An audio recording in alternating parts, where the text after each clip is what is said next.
Today we'll be going over the anatomy of the stomach for female anime characters, basically everything in between the hips and ribcage, both of which I've already covered in previous videos. And before we start, if you'd like to support the channel, you can do so through either the Patreon or YouTube memberships linked in the description, and we also have a Discord server, so if you'd like to join that, it's also in the description. When it comes to the stomach, we're mostly going to be looking at the muscles like the Rectus Abdominis, the external obliques which sit on top of the Rectus Abdominis, the Serratus anterior on the side, but we actually need to take a look at the bones as well, like the ribcage and the pelvis. First, we'll take a look at the pelvis. I covered this in greater detail in the hip video, but the important parts are as follows. We have the iliac crest, which is this ridge here at the top, goes from front all the way to back, and then the pubic tubercles, which are these two bumps here at the bottom. Here's a better angle to see the pubic tubercles. As you can see, there are two bumps right there. If we want to simplify the pelvis, all we have to do is mark these 2 points, which are called the anterior superior iliac spines. Mark this point, which is the pubic symphysis, and then we draw a triangle between them. If we now extend this triangle backwards, we get a very simplistic three-dimensional looking pelvis. As for the ribcage, the important part is this triangular opening. It starts at the bottom of the sternum being this tie-shaped bone. Then from the bottom of the sternum, it goes down to the bottom of the 10th rib, which is also considered the bottom of the ribcage. The ribcage actually has 12 ribs, as you can see here, 12 and 11, but they're not attached to the other ribs, so usually we don't include them. The bottom of the sternum is also slightly below the 5th rib. The reason why I point out the 5th rib is because that's where a lot of muscles originate from, so it's going to be important later. Last thing I want to point out is if we're looking at the ribcage from the side, the top of the ribcage is right there, and the bottom of the sternum is right there. If we draw a line between these 2 points, you can see that it's at a slight angle. And that angle varies from person to person, but it's usually around 30 to 40 degrees. Simplifying the ribcage is a bit harder than simplifying the pelvis because it has more landmarks. So what people usually recommend is using this egg shape, and then from here you can draw the openings. That's what I've recommended in the past as well, but if you want a bit more of a challenge, you can make it slightly more boxy as well. So there we have the opening, then we follow the sternum down. Right here we mark the bottom of the sternum, and then from here we can mark the openings like that. Make sure these follow the same perspective, and then you get something that looks like a simplified ribcage. I know that was a lot of information, so let's try to put it into practice. We're going to start with a ribcage and pelvis. I'm using these egg-like shapes just to figure out the proportions. Now from here, draw a simplified ribcage like I showed. Make sure that these lines all converge to a vanishing point because they're parallel lines with each other. And then we draw the bottom of the ribcage. Again, these have to converge to a vanishing point as well. And then we do something like that. Now for the simplified pelvis, mark where we want the ACES points to be. These are going to be converging upwards because the horizon line is somewhere in this area. So then we go back. Mark where we want the pubic symphysis to be, which was that blue cartilage that I showed. And there we go. This one is a little too long, so I'm going to shorten it a bit like that. Now for a low angle, again start with some egg shapes to figure out the proportions. Now we're going to start with the top of the ribcage, somewhere around there. Then we draw our 40-degree angle going down to the bottom of the ribcage. Then our bottom is going to look something like that.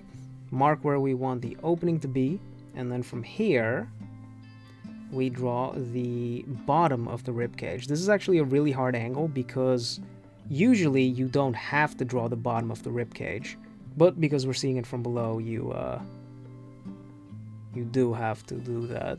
Then for the pelvis, I think I actually placed this a little too low, so I'm going to place the ACES points right around there. And from here we go down to the pubic symphysis, and then that should be it. And lastly, we'll do a high angle. Start off with your simplified shape, and these will actually be overlapping each other here at the bottom. Draw the top of the ribcage, make sure that these are all converging up because our horizon line is way above it. Then we go down, get that angle in there.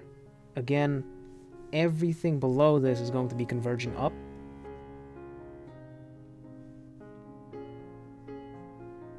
Then we'll draw our pelvis right around there, I guess. From here, we need to draw the center line so we can get the bottom of the triangle right around there. And that should be it. Now for the muscles, let's start with the rectus abdominis, aka the six-pack muscle. It originates from the 5th rib, and then it goes all the way down to the pubic tubercles right here. As you can see, the rectus abdominis is divided into multiple sections by these tendons, and these are what create the blocks when you're looking at abs. The belly button is on about the same level as the 3rd pair of abs, and it's a little over halfway in between the bottom of the sternum and the pubic tubercles. And then lastly, the way the abs are shaped, this upper pair of abs has tendons that go up like that. Then the second pair of abs has tendons that are still diagonal, although not as much as the first pair. And then the last one is horizontal. To draw this, we first need to figure out where the belly button is. So first we measure the distance between the pubic tubercles as well as the bottom of the sternum. Then we go a little past halfway, which would be right around there. Then we look at the bottom of the sternum, go a little above that because that's where the 5th rib is. And then from there we go down all the way to the pubic tubercles. Now we'll do the same thing here. First, figure out the position of the belly button. It's about halfway. In this case, it's basically halfway because it's foreshortened. So place the belly button right around there. Then we go from the 5th rib all the way down, just like that. Then on this angle, they are barely going to be visible, I think. But I guess we still need to draw them.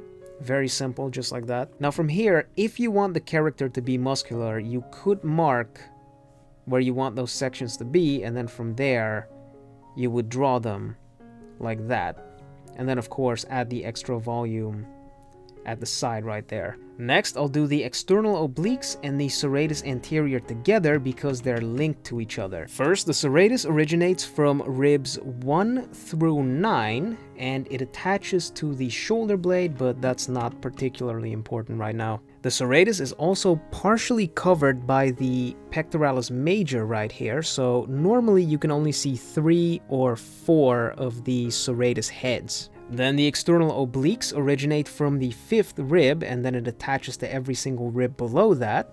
And from here it goes all the way down to the iliac crest, as well as the pubic tubercles. The serratus and obliques are linked to each other by this zigzag pattern. It looks kind of complicated, but essentially all you have to do is draw heads 6, 7, 8, and 9 of the serratus, and then from here you draw their connection to the external obliques. Now to draw the obliques, first thing I noticed is I made this a little too wide, so let's shorten that a little bit. Now to draw the serratus and obliques, first we need to draw a diagonal line down from the 5th rib. Then from here, we draw 6, 7, 8, and 9. From here we go down to the pubic tubercles, all the way up there. And then all we have to do is connect it to the upper torso, as well as the serratus, kind of like that. Again, we're going to start from the level of the 5th rib, go all the way down to the 9th rib, and then 6, 7, 8, and 9. Then for the obliques, again, we're going to start from the pelvis, draw this all the way up to the serratus.